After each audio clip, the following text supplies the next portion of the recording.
میرے شوہر کی طبیعت اچانک بہت خراب رہنے لگی تھی۔ وہ دن بدن سوکھ کر کانٹا ہو رہے تھے۔ شہر کے سب سے بڑے ڈاکٹر نے ان کے ٹیسٹ کیے اور جب رپورٹس آئی تو ڈاکٹر نے مجھے اکیلے میں کیبن میں بلایا اور دروازہ اندر سے لاک کر دیا۔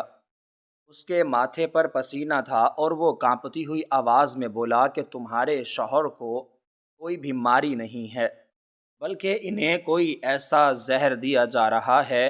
جو صرف ان کے قریبی رشتہ دار ہی دے سکتے ہیں۔ میں نے روتے ہوئے پوچھا کہ کون سا زہر؟ تو ڈاکٹر نے جو نام لیا وہ سن کر مجھے شہر کی سب سے بڑی اور مشہور جائے شفا کی اس مخصوص اور ناگوار بو اور اونچی سرد دیواروں میں پھیلی ہوئی سنسنی خیز اور پر اسرار خاموشی میں چھپا وہ بھیانک تاریخ اور دل دہلا دینے والا سچ جب پہلی بار سامنے آیا تو زویا کو اپنے ارد گرد کا سارا ماحول تیزی سے گھومتا ہوا محسوس ہوا، اور اسے لگا جیسے کائنات کا سارا نظام ایک ہی لمحے کے لیے تھم گیا ہو اور گردش کرتی ہوئی زمین نے اپنا پہیہ مکمل طور پر روک لیا ہو۔ وہ منحوس دن اس کی ہنستی کھیلتی اور پرسکون زندگی کے لیے کسی حشر کے دن اور قیامت صغری سے کم ہرگز نہ تھا، جب شہر کے سب سے مایہ ناز تجربہ کار اور جہاں دیدہ معالج نے تمام تر تجزیاتی اور حسابی دستاویزات کا انتہائی باریک بینی اور گہرائی کے ساتھ مطالعہ کرنے کے بعد زویا کو انتہائی رازداری کے ساتھ اپنے مخصوص اور خلوت بھرے حجرے میں طلب کیا۔ یہ وہ حجرہ تھا جو جائے شفا کی عام گہما گہمی، درد بھری آہو پکار اور مریضوں کے شور و غل سے کوسوں دور ایک الگ تلگ تاریک گوشے میں واقع تھا، جہاں کسی کو بھی بلا اجازت پر مارنے یا قدم رکھنے کی جرت نہ تھی۔ معالج کے چہرے کی ہوائیاں اڑ رہی تھیں، اس کی رنگت کسی بے جان لاش کی طرح زرد پڑ چکی تھی، اور اس سرد موسم اور خنک ہوا کے باوجود اس کی کشادہ پیشانی پر شدید خوف اور گھبراہٹ کے باعث ابھرنے والے پسینے کے موٹے موٹے قطرے صاف اور واضح طور پر چمکتے ہوئے دیکھے جا سکتے تھے۔ اس نے حجرے میں داخل ہوتے ہی سب سے پہلا کام یہ کیا کہ تیزی سے آگے بڑھ کر لکڑی کے بھاری بھرکم اور آہنی قلابوں والے دروازے کو اندر سے مضبوطی کے ساتھ مقفل کر دیا، جیسے وہ دیواروں کے پوشیدہ کانوں اور کھڑکیوں سے آنے والے ہوا کے جھونکوں سے بھی خائف اور لرزاں ہو۔ اس کی یہ غیر معمولی اور عجیب و غریب حرکت اور اس کی کانپتی ہوئی لرزیدہ اور خوف زدہ آواز اس بات کی کھلی گواہی دے رہی تھی کہ معاملہ حد سے زیادہ سنگین، انتہائی حساس اور ناقابل بیان حد تک خطرناک نوعیت کا ہے۔ زویا کا دھڑکتا ہوا دل کسی خوف زدہ اور زخمی پرندے کی طرح پسلیوں کے پنجرے میں بری طرح پھڑ پھڑانے لگا تھا۔ اس کا گلا مکمل طور پر خشک ہو کر کانٹا بن چکا تھا، اور وہ کسی انتہائی بری اور دل خراش خبر کے لیے خود کو ذہنی اور جسمانی طور پر مکمل کرنے کی مسلسل اور ناکام کوشش کر رہی تھی۔ لیکن جو کچھ اس عمر رسیدہ اور لرزتے ہوئے معالج نے اگلے ہی چند لمحوں کی بھاری خاموشی کے بعد کہنا تھا، وہ زویا کے وہم و گماں اور سوچ کے کسی ادنیٰ سے تاریک گوشے میں بھی موجود نہ تھا۔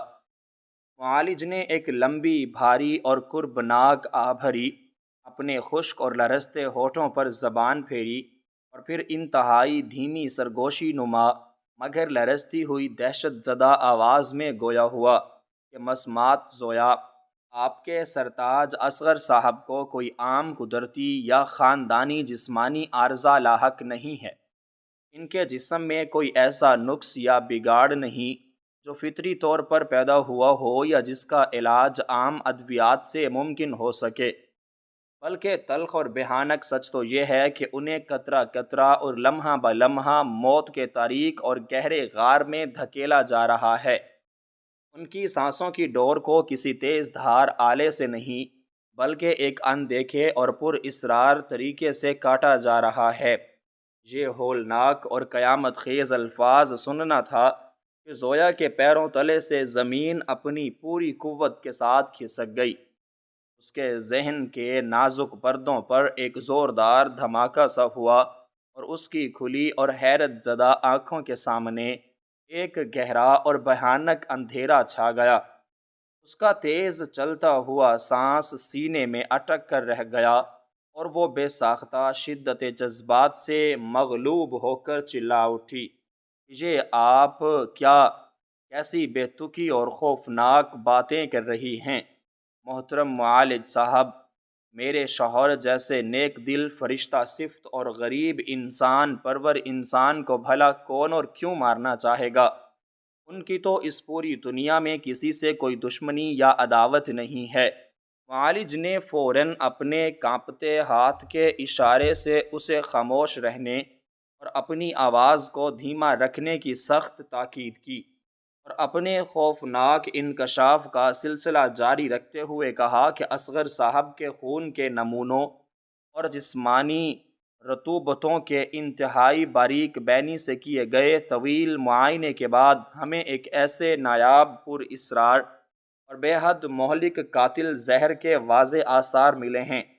جو انتہائی سست روی سے اپنا کام دکھاتا ہے اور انسان کے اندرونی اعضاء کو دیمک کی طرح چاٹ کر مکمل طور پر کھوکھلا کر دیتا ہے۔ اس قاتل زہر کی سب سے زیادہ خطرناک اور رونگٹے کھڑے کر دینے والی پر اسرار بات یہ ہے کہ اسے کسی کھانے پینے کی چیز یعنی روزمرہ کی خوراک یا پانی میں نہیں ملایا جا رہا، کیونکہ اگر ایسا ہوتا تو ان کا معدہ اور نظام ہضم فوراً اس زہر کے خلاف اپنا رد عمل ظاہر کرتا اور ہمیں یا شدید اندرونی درد کی صورت میں فوراً معلوم ہو جاتا۔ یہ ایک ایسا نادیدہ اور بے بو ہلاکت خیز مادہ ہے جو براہ راست جسم کی کھال اور مساموں کے راستے ان کے خون کی گردش میں شامل ہو رہا ہے اور ان کی رگوں میں دوڑتے ہوئے خون کو زہراب کر رہا ہے۔ اس کا سیدھا اور صاف سا مطلب یہ ہے کہ کوئی شخص باقاعدہ ایک گہری اور سوچی سمجھی منصوبہ بندی کے تحت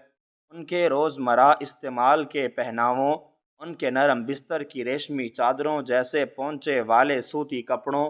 ان کے غسل کے لوازمات یا کسی ایسی شے میں یہ موت کا مادہ مسلسل اور باقاعدگی کے ساتھ ملا رہا ہے جو روزانہ ان کے جسم کی کھال سے مس ہوتی ہے، اور یہ بھیانک اور صفاکانہ کام صرف اور صرف کوئی ایسا شخص ہی سر انجام دے سکتا ہے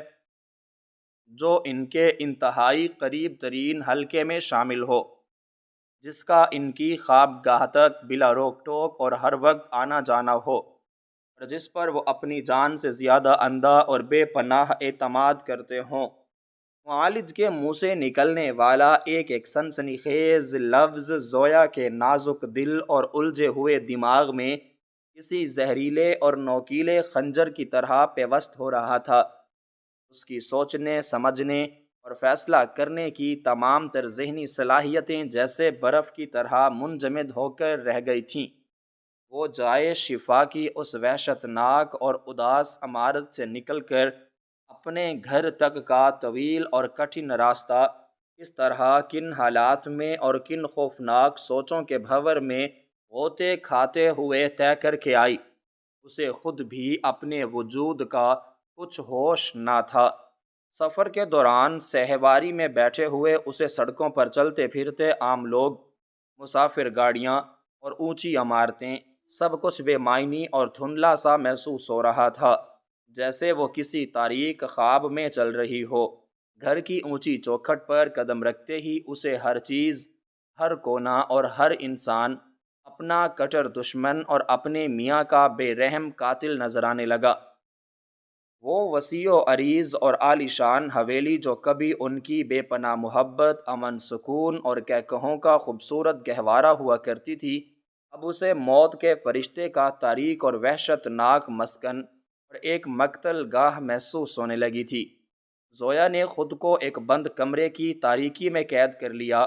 اور اپنے تھکے ہوئے دماغ پر شدید زور ڈال کر سوچنے لگی کہ آخر وہ کون سا آستین کا زہریلا سانپ ہو سکتا ہے جو اصغر جیسی شفیق، ہمدرد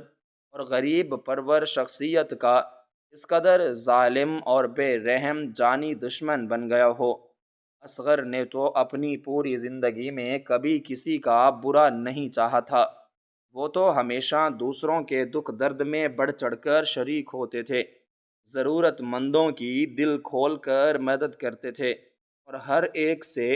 خندہ پیشانی اور مسکراہٹ کے ساتھ ملتے تھے۔ پھر ان کے اپنے ہی خون اور قریبی رشتوں کی آڑ میں یہ سفید پوش اور ہمدرد نظر آنے والا قاتل کون چھپا بیٹھا ہے؟ زویا کے ذہن میں شک کی زہریلی اور نوکیلی سوئیاں گھر کے ہر فرد کے چہرے پر تیزی سے گھومنے لگیں۔ کیا وہ پرانا اور وفادار نظر آنے والا ضعیف ملازم رحیم بابا ہو سکتا ہے جو پچھلے 20-25 سالوں سے ان کے نمک خاروں میں شامل تھا اور حویلی کے ہر خفیہ راز اور ہر چیز سے پوری طرح واقف تھا؟ لیکن اس کا دل اس بات کو ماننے کے لیے ہرگز تیار نہ تھا، کیونکہ رحیم بابا تو اصغر کو اپنے سگے بیٹے کی طرح ٹوٹ کر چاہتا تھا اور اس کی بلائیں لیتا تھا۔ پھر اس کا شک زدہ ذہن اصغر کے چھوٹے سگے بھائی اکبر کی طرف گیا، جو ہمیشہ سے حاسد اور لالچی طبیعت کا مالک تھا اور پچھلے کئی ماہ سے آبائی اجداد اور خاندانی کاروبار میں اپنے بڑے حصے کے لیے گھر میں روانہ کیا کی بنیاد پر جھگڑے کھڑے کر رہا تھا۔ کیا اس نے دولت کی ہوس، اندھے لالچ اور اپنی انا کی تسکین کے لیے اپنے ہی سگے اور بڑے بھائی کی جان لینے کا یہ بھیانک اور سفاکانہ منصوبہ ترتیب دیا تھا، یا پھر اصغر کا وہ پرانا کاروباری دوست اور رازدار امجد جو کل ہی ان کی عیادت اور تمیداری کے بہانے گھر آیا تھا اور کافی دیر تک اصغر کے بستر کے پاس ان کی خوابگاہ میں اکیلا بیٹھا سرگوشیوں میں باتیں کرتا رہا تھا؟ زویا کا تھکا ماندہ دماغ شک کی ان لا تعداد اور الجھے ہوئے تاریک دھاگوں میں الجھ کر پھٹنے اور پاگل ہونے کے قریب پہنچ چکا تھا۔ اب اسے گھر کا ہر چہرہ انتہائی مشکوک، ہر مسکراہٹ ایک گہری خونی سازش اور ہر ہمدردی کے پیچھے ایک خوفناک فریب چھپا ہوا نظر آ رہا تھا۔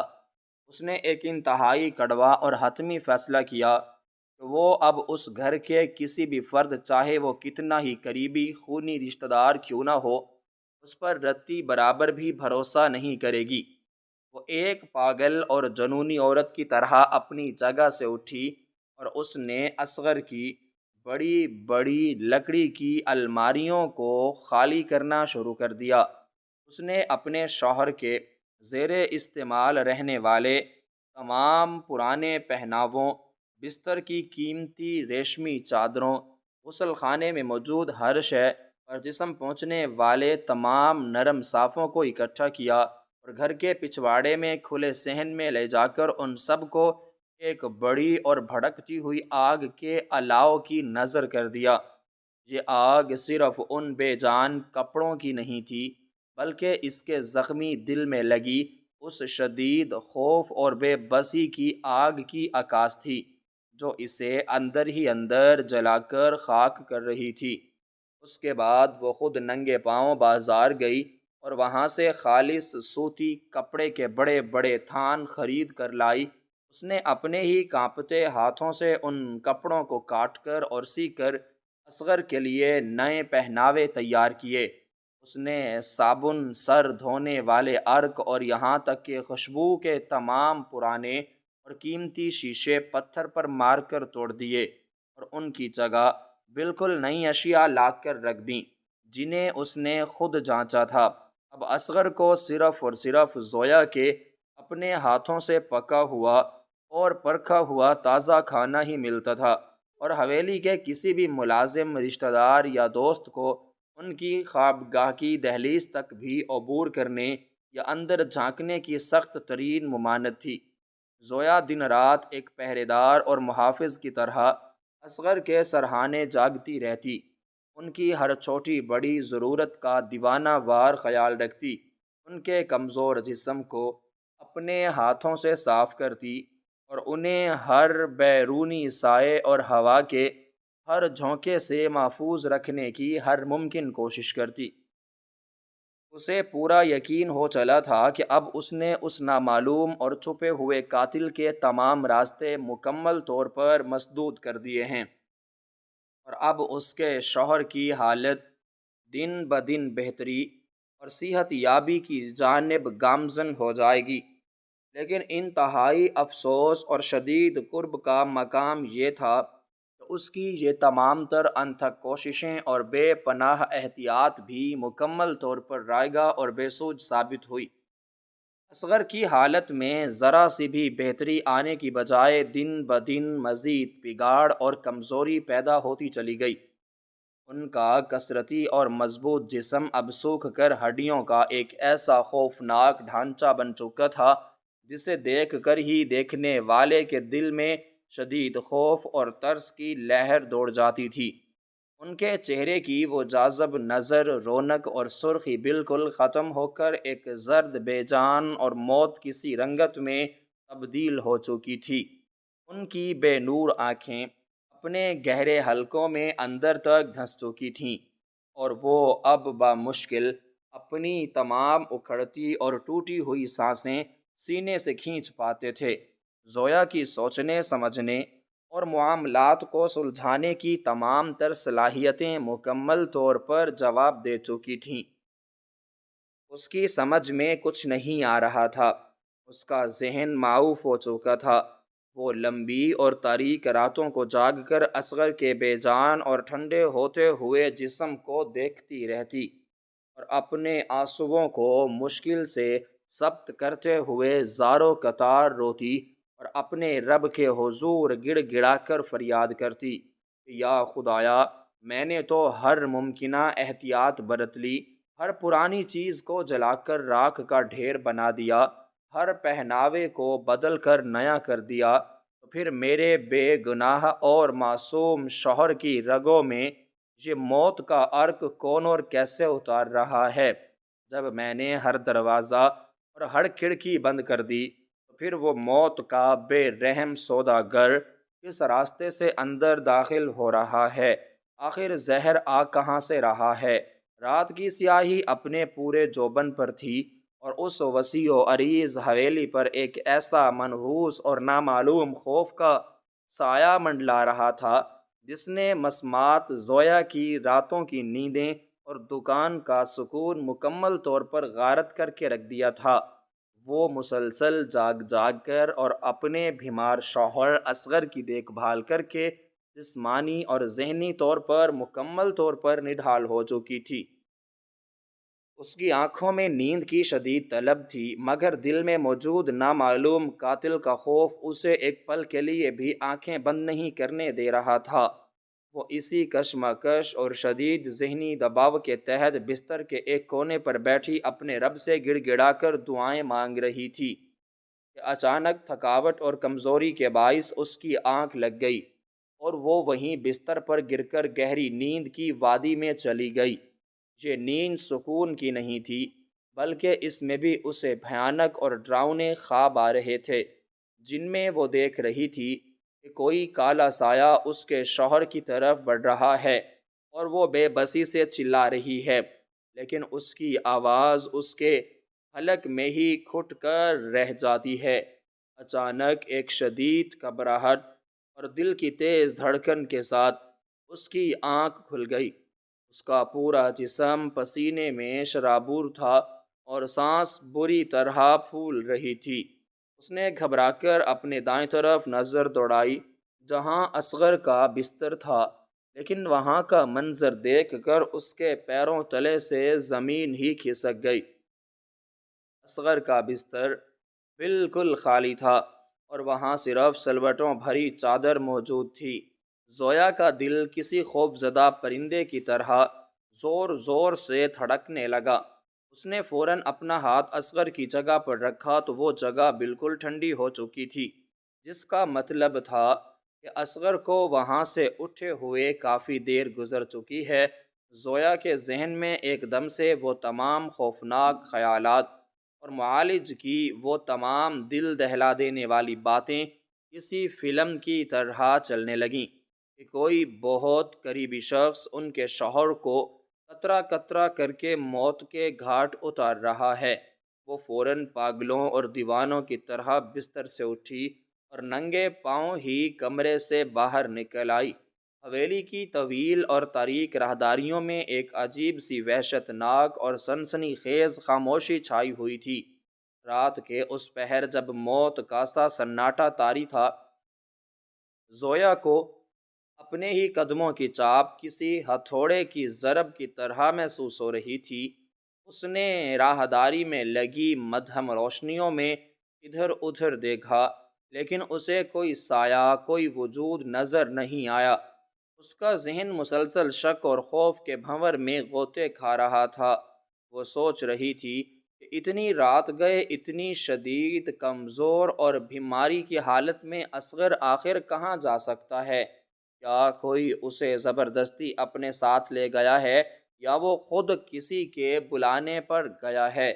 وہ دبے پاؤں ایک ایک کمرے کے دروازے کے پاس جاتی اور کان لگا کر اندر کی آہٹ سننے کی کوشش کرتی۔ اس نے سب سے پہلے اس پرانے اور ضعیف ملازم رحیم بابا کے کمرے کی طرف قدم بڑھائے، جو حویلی کے نچلے حصے میں واقع تھا، لیکن وہاں سے رحیم بابا کے خراٹوں کی بلند آوازیں آ رہی تھیں، جو اس بات کا ثبوت تھا کہ وہ گہری نیند سو رہا ہے۔ پھر اس کا شک اصغر کے چھوٹے اور حاسد بھائی اکبر کی طرف گیا، جس کے بارے میں اسے یقین ہو چلا تھا کہ وہ جائیداد کے لالچ میں اندھا ہو کر اپنے ہی سگے بھائی کی جان کا دشمن بن چکا ہے۔ زویا نے دل ہی دل میں فیصلہ کر لیا کہ اگر آج اس نے اکبر کو اصغر کے ساتھ کچھ بھی برا کرتے ہوئے دیکھ لیا تو وہ اس کی جان لے لے گی۔ وہ دبے پاؤں اکبر کے کمرے کی طرف بڑھی، لیکن اس کے کمرے کا دروازہ بھی اندر سے مقفل تھا اور اندر سے مکمل خاموشی چھائی ہوئی تھی۔ زویا کی پریشانی اور گھبراہٹ اب پاگل پن کی حدوں کو چھونے لگی تھی۔ اس کی آنکھوں سے آنسو جاری تھے اور وہ دل ہی دل میں اللہ سے اپنے شوہر کی زندگی اور سلامتی کی بھیک مانگ رہی تھی۔ وہ حویلی کے ایک کونے سے دوسرے کونے تک دیوانہ وار گھوم رہی تھی کہ اچانک اس کی نظر حویلی کے سب سے آخری اور تاریک دالان کی طرف پڑی، جہاں اصغر کے بوڑھے اور ویل چیئر پر بیٹھے ہوئے معذور باپ کا کمرہ واقع تھا۔ اس کمرے کے دروازے کے نیچے سے روشنی کی ایک انتہائی مدھم اور باریک سی لکیر باہر کی طرف آ رہی تھی، اور ساتھ ہی کسی کے سسکنے اور رونے کی انتہائی دھیمی اور درد بھری آواز بھی سنائی دے رہی تھی۔ زویا کا دل ایک دم سے زور سے دھڑکا اور اس کے قدم بے ساختہ اس روشنی کی لکیر کی طرف اٹھنے لگے۔ وہ دیوار کے ساتھ لگ کر انتہائی خاموشی اور احتیاط کے ساتھ اس کمرے کی طرف بڑھنے لگی۔ اسے ڈر تھا کہ کہیں اس کے قدموں کی آہٹ سے اندر موجود شخص چوکنا نہ ہو جائے۔ وہ جیسے تیسے کر کے اس پرانے اور بھاری لکڑی کے دروازے تک پہنچی، جو ہلکا سا کھلا ہوا تھا، اور اس کی درز سے اندر کا منظر صاف دکھائی دے رہا تھا۔ زویا نے اپنی سانسوں کو روکا، اپنے دھڑکتے ہوئے دل پر ہاتھ رکھا اور اپنی آنکھ اس درز کے ساتھ لگا کر اندر جھانکنے کی کوشش کی۔ اندر کا منظر دیکھ کر زویا کے قدموں تلے سے ایک بار پھر زمین نکل گئی اور اس کی آنکھیں حیرت اور جذبات کی شدت سے کھلی کی کھلی رہ گئیں۔ اندر کا منظر اس کے تمام تر شکوک و شبہات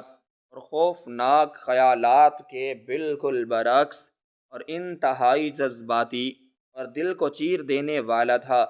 اس نے دیکھا کہ اس کا بیمار اور موت کی دہلیز پر کھڑا شوہر اصغر، جس کے جسم میں اتنی طاقت بھی نہیں تھی کہ وہ اپنے قدموں پر سیدھا کھڑا ہو سکے،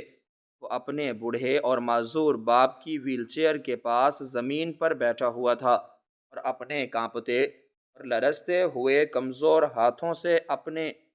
باپ کے بے جان اور معذور پیروں کو دبا رہا تھا اور ان کی مالش کر رہا تھا۔ اصغر کا چہرہ کمزوری اور درد کی شدت سے پیلا پڑ چکا تھا۔ اس کے ماتھے پر پسینے کے قطرے چمک رہے تھے، لیکن اس کے چہرے پر اپنے باپ کے لیے ایک عجیب سی عقیدت اور محبت کی چمک موجود تھی۔ بوڑھا باپ اپنی ویل چیئر پر بیٹھا زاروں قطار رو رہا تھا اور اس کی آنکھوں سے آنسوؤں کی چھڑیاں لگی ہوئی تھیں۔ وہ اپنے کانپتے ہوئے ہاتھوں سے اپنے بیمار اور موت کی طرف تیزی سے بڑھتے ہوئے بیٹے کے سر اور ماتھے کو بار بار چوم رہا تھا، اور انتہائی شفقت اور درد بھری آواز میں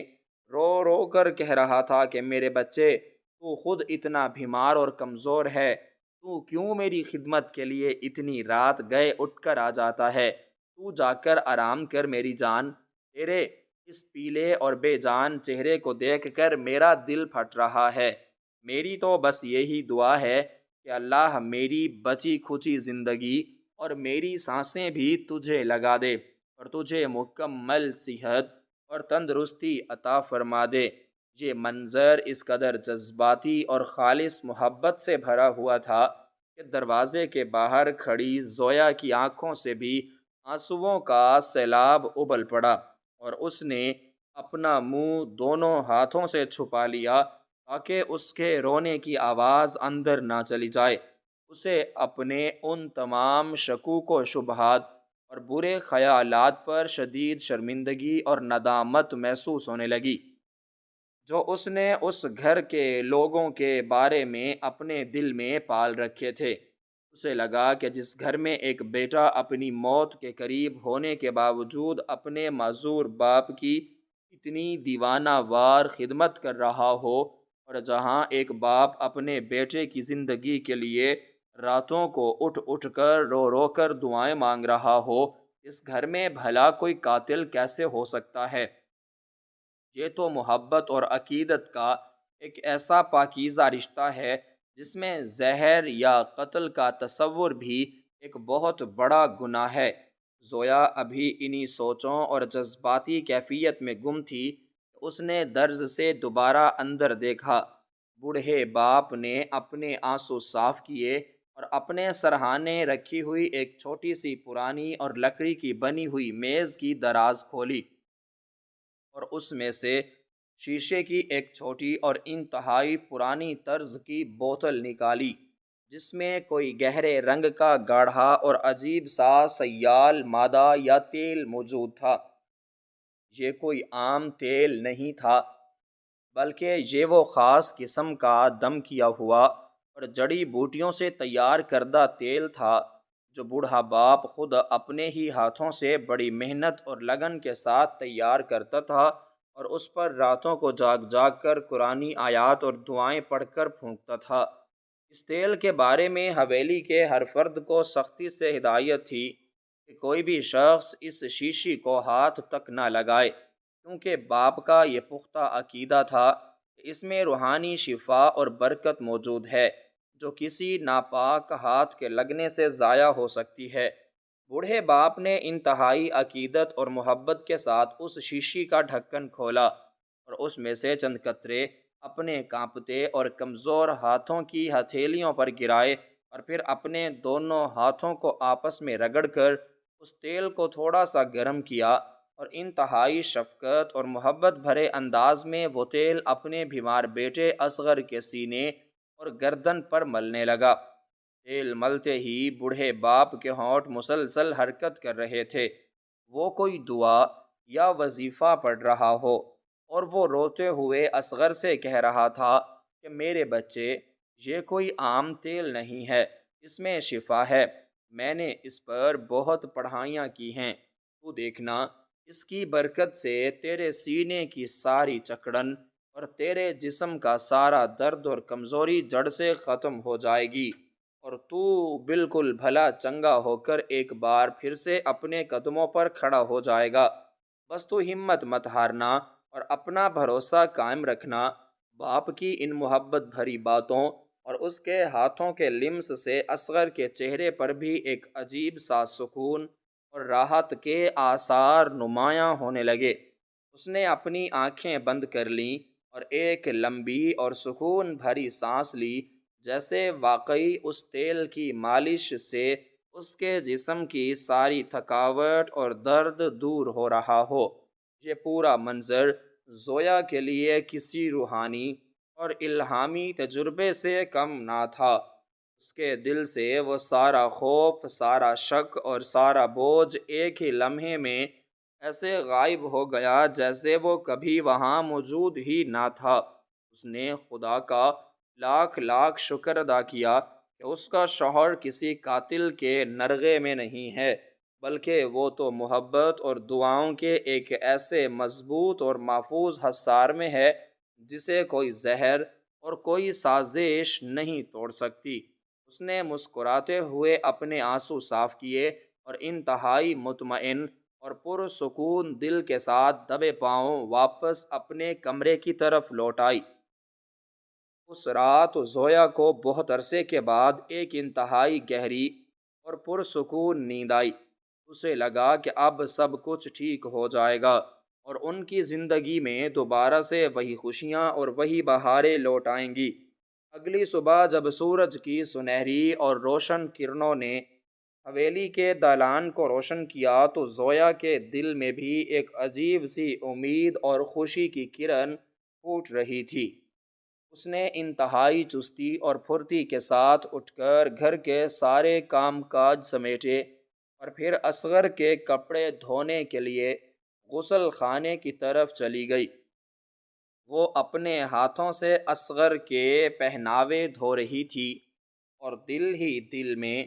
خوشی کے گیت بھی گنگنا رہی تھی کہ اچانک جب اس نے رات والا وہ لباس جو اصغر نے پہن رکھا تھا پانی میں ڈبویا اور اسے رگڑنے لگی تو اس کپڑے میں سے ایک انتہائی عجیب اور ناگوار سی بو اٹھی۔ یہ بو کسی عام تیل یا خوشبو جیسی نہیں تھی، بلکہ یہ ایک ایسی تیز چبھنے والی اور کیمیائی قسم کی بو تھی جس نے زویا کے دماغ کی رگوں کو ایک جھٹکے سے جھنجھوڑ کر رکھ دیا۔ زویا نے کپڑے کو اپنے ناک کے قریب کیا اور اسے سونگھنے کی کوشش کی۔ یہ بالکل وہی بو تھی جو اس نے رات کو بوڑھے باپ کے کمرے میں اس وقت محسوس کی تھی جب وہ درز سے اندر جھانک رہی تھی اور باپ اپنے ہاتھوں سے وہ خاص قسم کا تیل اصغر کے سینے پر مل رہا تھا۔ اس بو کے احساس کے ساتھ ہی زویا کے دماغ میں ایک زوردار دھماکہ ہوا اور وہ تمام خوفناک خیالات، وہ تمام شکوک و شبہات اور معالج کی وہ دل دہلا دینے والی اور سنسنی خیز باتیں ایک بار پھر سے طوفان کی طرح اس کے ذہن میں گھومنے لگیں۔ معالج کی وہ مخصوص اور خوفناک آواز اس کے کانوں میں گونجنے لگی کہ وہ زہر کسی کھانے پینے کی چیز میں نہیں ملایا جا رہا،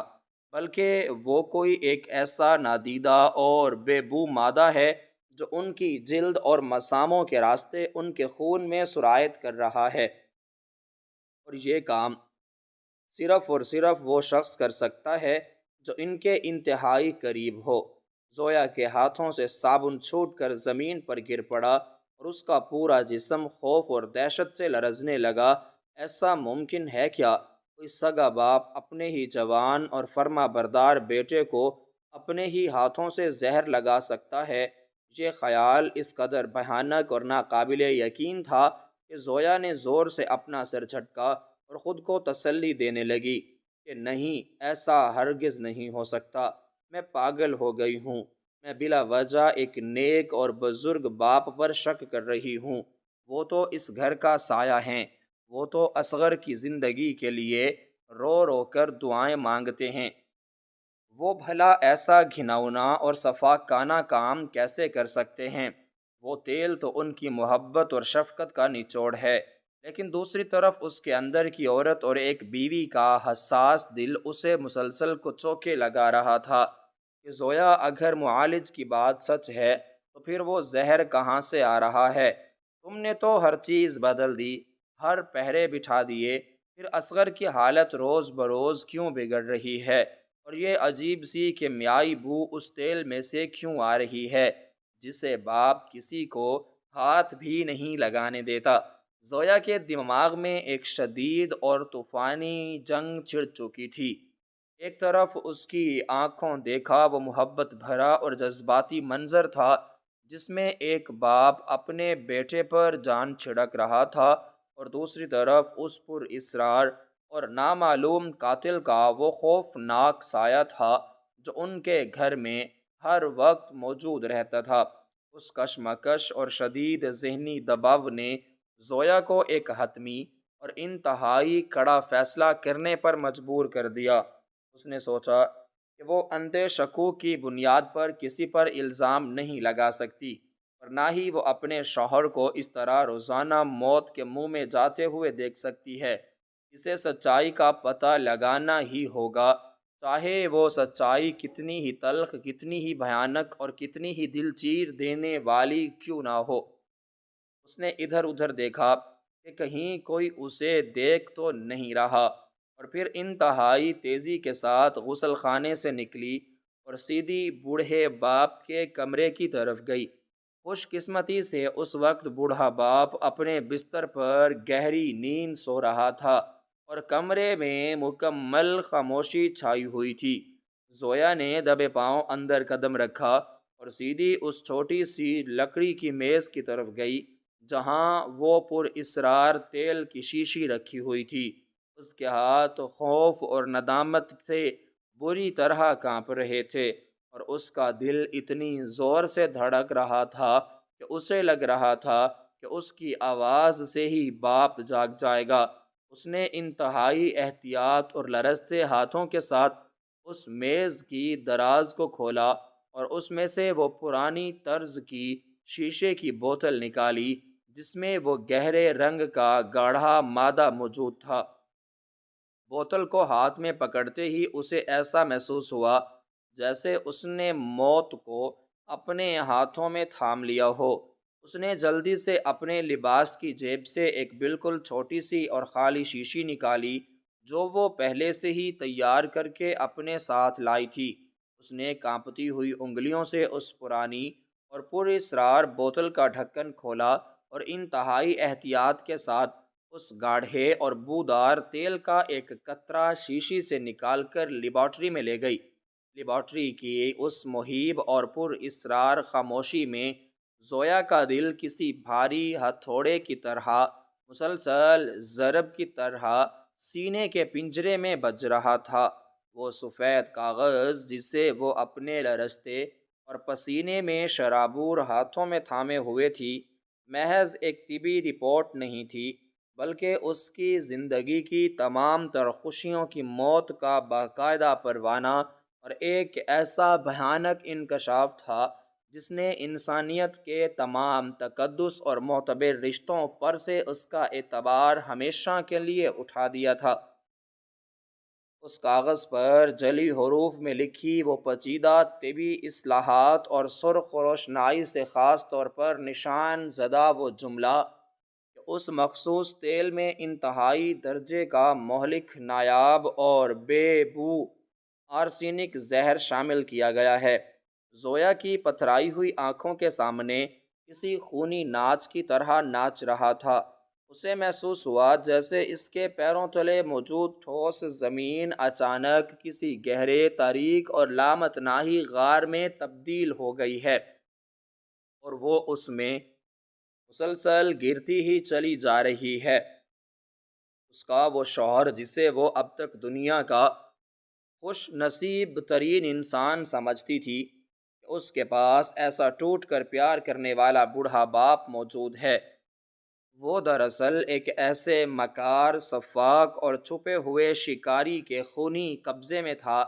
جو باپ کی شفقت اور ظاہری محبت کی آڑ میں اس کی رگوں میں ہر رات قطرہ قطرہ موت اتار رہا تھا۔ زویا کے تھکے ہوئے ذہن میں وہ سارے جذباتی منظر کسی دردناک فلم کی طرح گھومنے لگے۔ جب وہ بوڑھا معذور باپ اپنے بیٹے کے پیلے ماتھے کو محبت سے چومتا تھا، جب وہ راتوں کو اٹھ کر اس کی زندگی کے لیے دھاڑے مار مار کر دعائیں مانگتا تھا، اور جب وہ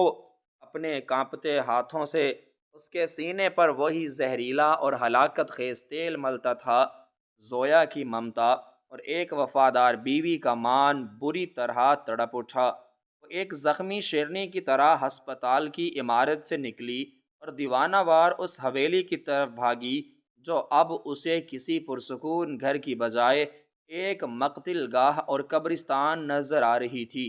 اس کے ذہن میں بار بار ڈاکٹر کے وہ الفاظ گونج رہے تھے کہ یہ زہر بہت سست رفتار ہے اور اسے تڑپا کر مارنے کے لیے تیار کیا گیا ہے۔ گھر پہنچ کر اس نے کسی ملازم یا رشتہ دار کی ذرا بھی پرواہ نہ کی اور سیدھی اس آخری دالان کے اس پر اسرار کمرے میں داخل ہوئی جہاں وہ بوڑھا باپ اپنی ویل چیئر پر بیٹھا نہایت سکون کے ساتھ تسبیح پڑھ رہا تھا۔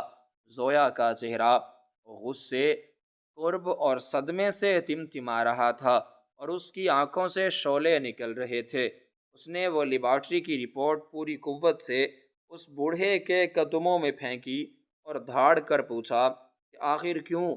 آپ تو اس سے اپنی جان سے زیادہ محبت کرتے تھے، آپ تو اس کے لیے تڑپتے تھے، پھر آپ روزانہ اپنے ہی سگے اور فرما بردار بیٹے کو اپنے ہاتھوں سے یہ موت کا تیل کیوں لگا رہے تھے؟ کیا آپ کا دل ایک لمحے کے لیے بھی نہیں کانپا؟ زویا کی یہ وحشت ناک آواز سن کر وہ بوڑھا باپ جو اب تک ایک کمزور، بے بس اور نیک انسان نظر آ رہا تھا، اچانک اس کے چہرے کے تمام تاثرات بالکل بدل گئے۔ اس کی آنکھوں میں وہ برسوں پرانی شفقت اور درد ایک دم غائب ہو گیا اور ان کی جگہ ایک وحشت ناک شیطانی چمک اور طنزیہ مسکراہٹ نے لے لی۔ اس نے ہاتھ میں پکڑی تسبیح ایک طرف حقارت سے پھینکی اور اپنی ویل چیئر کے بستر کے نیچے چھپی ایک پرانی بوسیدہ خون آلود ڈائری اور کچھ گرد آلود تصویریں نکال کر زویا کے سامنے فرش پر بکھیر دیں۔ اس کی آواز جو اب تک لرزتی اور نحیف تھی، اب ایک گرجدار، زہریلے اور پر اعتماد لہجے میں بدل چکی تھی۔ اس نے چلاتے ہوئے کہا کہ تم جسے فرشتہ صفت انسان سمجھتی ہو وہ ایک چھپا ہوا قاتل اور درندہ ہے۔ 5 سال پہلے میرا بڑا بیٹا جو میرا سہارا اور آنکھوں کا تارا تھا، وہ کسی حادثے میں نہیں مرا تھا، بلکہ تمہارے اسی شوہر نے جائیداد کی ہوس کاروبار پر مکمل قبضے اور اپنی انا کی خاطر اپنے ہی سگے بھائی کی گاڑی کی بریکیں فیل کروائی تھیں۔ میں اس بدقسمت وقت اسی گاڑی میں موجود تھا۔ میرا جوان بیٹا میرے سامنے تڑپ تڑپ کر جان دے گیا اور میں ہمیشہ کے لیے معذور ہو کر اس منحوس کرسی سے لگ گیا۔ میں نے یہ سب کچھ اپنی ان بوڑھی آنکھوں سے دیکھا تھا، لیکن میں پولیس کے پاس نہیں گیا کیونکہ میں نہیں چاہتا تھا کہ دنیا ہمارے خاندان کے منہ پر تھوکے اور لوگ کہیں کہ ایک بھائی نے دوسرے بھائی کا خون کیا۔ میں نے اسی وقت فیصلہ کر لیا تھا کہ میں قانون کے حوالے کر کے آسان موت نہیں دوں گا اسے، بلکہ اسے ویسی ہی اذیت ناک اور سسکتی ہوئی موت دوں گا جیسے اس نے میرے بڑے بیٹے کو دی تھی۔ میں چاہتا تھا کہ یہ بالکل ویسے ہی قطرہ قطرہ کر کے تڑپے اور اسے اپنی موت کا ہر لمحہ اور ہر سانس محسوس ہو۔ یہ ہولناک سچ سن کر زویا کے قدم اکھڑ گئے اور اس کا سر چکرانے لگا۔ اسے یاد آیا کہ کیسے اصغر نے اس بڑے بھائی کی وفات کے بعد پوری جائیداد اپنے نام کروا لی تھی اور کیسے وہ ہمیشہ اس حادثے کا ذکر آنے پر خاموش ہو جاتا تھا۔ وہ جس شوہر کی زندگی کے لیے پوری دنیا سے لڑ رہی تھی، وہ دراصل ایک سنگ دل قاتل تھا، اور وہ باپ جو دعائیں مانگ رہا تھا وہ بدلے کی آگ میں جلتا ہوا ایک جلاد نکلا۔ زویا کے ہاتھ میں اس وقت معالج کی دی ہوئی وہ مخصوص شیشی تھی جو اس زہر کا واحد توڑ تھی، اور اصغر دوسرے کمرے میں اپنی زندگی کی آخری اور اکھڑتی ہوئی سانسیں گن رہا تھا۔ زویا کے سامنے اب زندگی کے 2 مشکل ترین راستے تھے۔ ایک طرف وہ شوہر تھا جس نے جائیداد کے لیے بھائی کا خون کیا، اور پورے خاندان کو برباد کر دیا، اور دوسری طرف وہ باپ جو بدلے کی آگ میں اندھا ہو کر اپنے ہی دوسرے بیٹے کو اپنے ہاتھوں سے قتل کر رہا تھا۔ زویا نے اپنے کانپتے ہاتھوں میں موجود وہ شفا کی شیشی دیکھی، اور پھر اس بوڑھے باپ کے نفرت بھرے چہرے کو دیکھا۔ اسے شدت سے محسوس ہوا کہ اس گھر کی بنیادیں ہی جھوٹ اور خون پر رکھی گئی ہیں، اور یہاں اب کوئی بھی رشتہ مقدس یا معتبر نہیں رہا۔ یہاں صرف گناہ کی بو اور انتقام کی وحشت باقی بچی ہے۔ اس کی آنکھوں کے سامنے وہ معصوم چہرے گھوم گئے جن کا حق اصغر نے چھینا تھا۔ اسے احساس ہوا کہ اگر وہ آج اسے بچا لیتی ہے تو وہ ایک مجرم کی پشت پناہی کرے گی۔ اس نے ایک لمبی اور سرد سانس لی، اپنے بہتے ہوئے آنسو پونچھتے ہوئے اس شفا کی شیشی کو وہیں پتھریلے فرش پر گرا کر توڑ دیا، اور خاموشی سے اس مقتل گاہ سے ہمیشہ کے لیے باہر نکل گئی۔ اس کے پیچھے کمرے میں اصغر کی آخری ہچکی کی آواز ابھری، اور پوری حویلی میں ایک ایسی بھیانک خاموشی چھا گئی جو رہتی دنیا تک عبرت کی ایک عظیم نشانی بن گئی۔ اس کہانی سے قاری کے لیے یہ عظیم سبق پوشیدہ ہے کہ انسان جو بیج بوتا ہے اسے وہی فصل کاٹنی پڑتی ہے۔ گناہ چاہے کتنی ہی گہرائی اور ہوشیاری سے چھپا کر کیا جائے، وہ ایک نہ ایک دن قدرت کے انصاف کے سامنے آ کر رہتا ہے، اور بدلے کی یہ آگ صرف گناہ گار کو ہی نہیں جلاتی بلکہ پورے خاندان کے سکون، رشتوں کے تقدس کو اور آنے والی نسلوں کے اعتبار کو جلا کر راکھ کا ڈھیر بنا دیتی ہے۔